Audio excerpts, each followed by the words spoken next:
Omukulembeze w'eggwanga General Yoweri Kaguta Museveni bwe yabadde ku kisawo kya Mefuga Kololo yakoonye ku nteekateeka ey'okukungaanya emikono egigendereddwamu okuggya obwesige mu bakamisona ba Parliament. Don't involve me in your struggles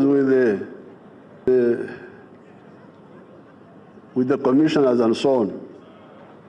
Those are another matter, but corruption. Obaka President bwe yawadde kyabadde kirowoozebwa nti oboolyawo bwakunafuya enteekateeka ey'okukungaanya emikono etembetebwa omubaka w'olw'emiyaga Theodore Kikubo ne banne kyokka olunaku olwaliro ababaka b'ekibiina ekiri mu buyinza abaali beebalama enteekateeka eno yalabiddwako nga beewa ku mmeeza okuteeka emikono ku kiwandiiko nga n'abataagadde kulabikira mu kamera tukitegeddeko nti bayingidde mu bisenge bya Parliament ne bagiteekerako eyo. Nampala w'oludda oluvuganya gavumenti mu Parliament John Baptist Nambeshe agamba nti ebbugumu lino okweyongera kyandiba nga kyavudde ku mukulembeze w'eggwanga okusinnya ku by'okujja obwesige mu bakamisona era n'abaako okuwabula kwawadde. Yabadde ayongeramu enku mu muliro. Osobola ogamba nti ebya Parliament biriko nga ababaka obaliko bakutte bali gundi mu komera wetwogera bali ku remand. Kati bwe bamubuuziza kye yagambye kyabadde kiwagira gwindo olutalo okunguza eri wano. Alinga yawagidde nti n'oyo omukama waamwe ali wano mu pate yaffe ya NRM abadde abalemesa tali mutuufu ekyo mukyemalira ekyo. Kyova olaba bandaba ba NRM bayiika wano alinga yabasumuludde indirectly.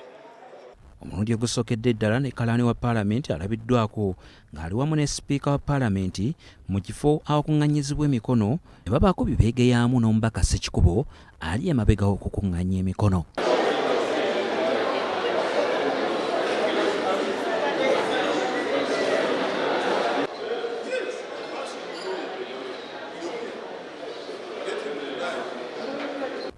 Abaka bali emabega w'okukuŋŋaanya emikono okuli Theodore Kikubo ne Sarah Opendi bagamba nti Pulezidenti tamanyi kye yabakoledde olw'ababaka bannakibiina kya NRM ko ne baminisita abeeyongedde okuteeka emikono ku kiwandiiko eky'okujja obwesige mu bakamisona. Era batuwadde emikono. Tusuubira nti Tuesday Parliament bw'eneeba etuula tujja kufuna era emikono emirala kubanga balala tebaliiwo. Emikono gikyayiika nga mazzi. Parliament bw'ejjulamu ababbi abakenuzi eggwanga lyonna liba lijjuddemu ababbi abakenuzi. Tulina okirwanyisa ffenna.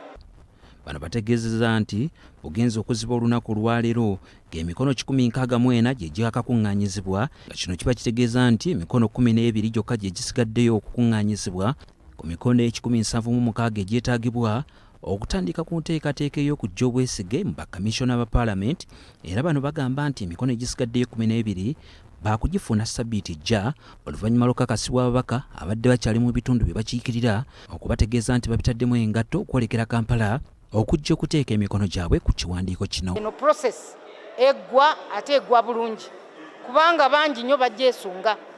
Njagala kwebaza President okuvaayo this time okuviirayo ddala okulwanisa obuli bwanguzi. Ebyavudde mu bigambo ebyo ng'ali very clear be babaka okutegeera nti sigina agibawadde era tuli balaba batandise okujja wano okuteekako emikono nti ne bannaffe abatwaliddwa mu kkooti ababadde bali ku remand n'abalamuzi era natunuulidde vision eyo gye yagabye n'endabira ddala n'abamu ku bali mu ebyo ndowooza nabo babadde balinze sigino.